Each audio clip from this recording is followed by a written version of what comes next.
दोस्तों, आज कुछ विभिन्नताओं से मन कुंठित है। मुझे अपनी क्षमता और मनुष्यता पर जो विचार उमड़ घुमड़ रहे हैं उसे मैं आपसे साझा करता हूँ। एक नहीं सैकड़ों सवाल घेर लेते हैं। कुछ को तो खंगाल पाता हूँ और कुछ ऊपर से निकल जाते हैं। मनुष्य का प्रथम कर्तव्य क्या है, चेतना क्या है और कैसे स्थान रखती है जीवन में। परिस्थितियां और हम, सोच विचार, भ्रम, कर्तव्य अकर्तव्य आदि जैसे बहुत सारे प्रश्नों पर मैं अपनी धारणा आपसे व्यक्त करता हूँ।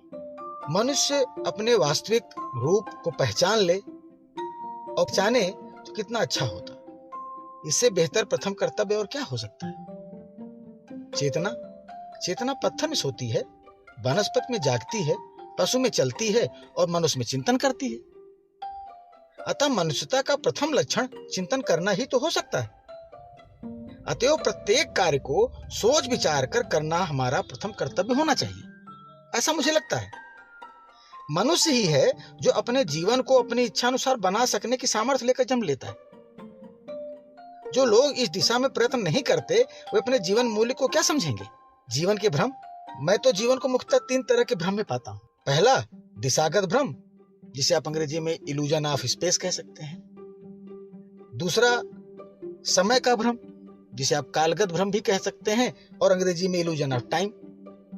और तीसरा है पृथकत्व का भ्रम, अलग होने का भ्रम, टूटने का भ्रम, जिसे आप ये भी कह सकते हैं अंग्रेजी में कि इल्यूजन ऑफ सेल्फ। इन तीनों भ्रमों की प्रकृति को समझकर और उनसे परे रहते हुए जीवन जीना चाहिए, ऐसा मुझे समझ में आता है। जो ऐसी शक्ति से संपन्न होता है वही आत्म रूप को पहचानने में समर्थ होता है और वही विशाल व्यक्तित्व को प्राप्त करता भी है। मनुष्य एक ऐसा प्राणी है जिसको स्वतंत्र इच्छा नामक वृत्ति अथवा शक्ति प्राप्त हुई है।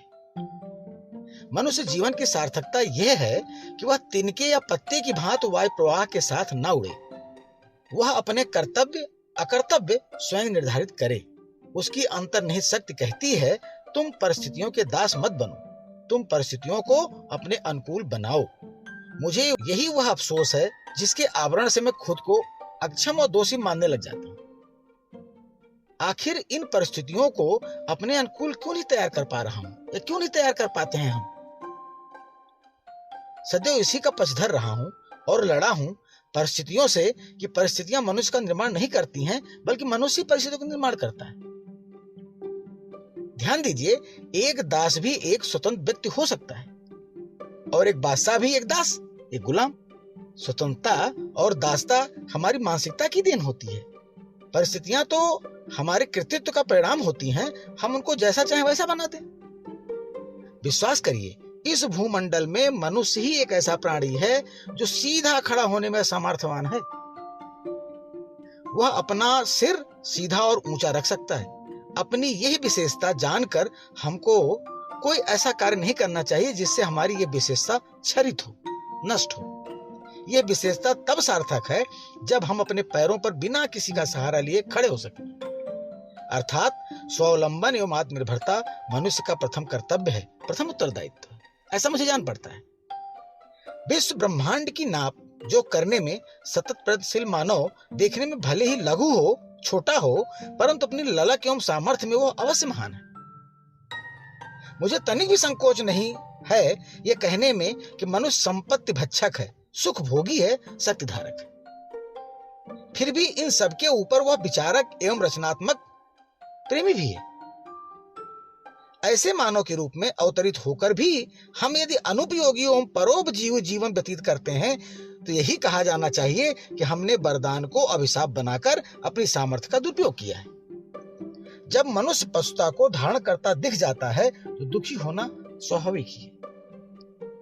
पशु भी मनुष्यों की संगत पाकर मानवीय गुणों का विकास करते हुए दिखाई देते हैं, आपको दिख भी जाएंगे। स्पष्ट है कि मनुष्य पाशविकता एवं मानवता के मध्य की महत्वपूर्ण कड़ी है। न जाने कितने सहस्त्र वर्षों, हजारों वर्षों तक विभिन्न पशु योनियों को भोगने के उपरांत जीव मनुष्य रूप को प्राप्त होता है और न मालूम कितने युगों तक एक सामान्य मनुष्य का जीवन जीने के उपरांत वह एक सच्चा मानव कहलाने का अधिकारी बन सकेगा। पूर्ण मानवता का दूसरा नाम देवत्व है। युगों पीछे यदा कदा अवतारी व्यक्ति के रूप में हमको मानवता के आंशिक दर्शन हो भी जाते हैं।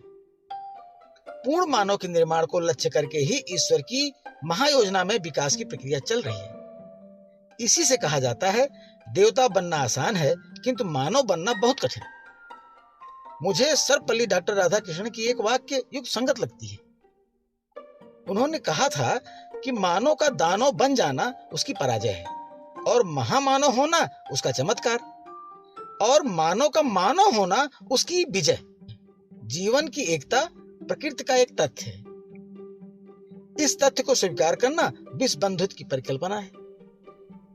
मानव योनि हमें विश्राम के लिए नहीं बल्कि पाश्विक स्वभाव को दूर करके मानवोचित उदात्त गुणों को विकसित करके मानवता की ओर ले जाने वाला पथ अग्रसर होना है। जीवन में श्वेत और श्यामल दोनों रंग रूपों का सम्मिश्रण है। स्थिति अनुकूल होने पर वह ऋषितुल्य बन जाता है और स्थिति प्रतिकूल होने पर वो नाराधम के रूप में पृथ्वी के ऊपर भार स्वरूप हो जाता है। मानवता प्रकाश की वह नदी है जो सीमित से असीमित की ओर बहती है। सचमुच हमारे विकास की कोई सीमा निर्धारित नहीं की जा सकती।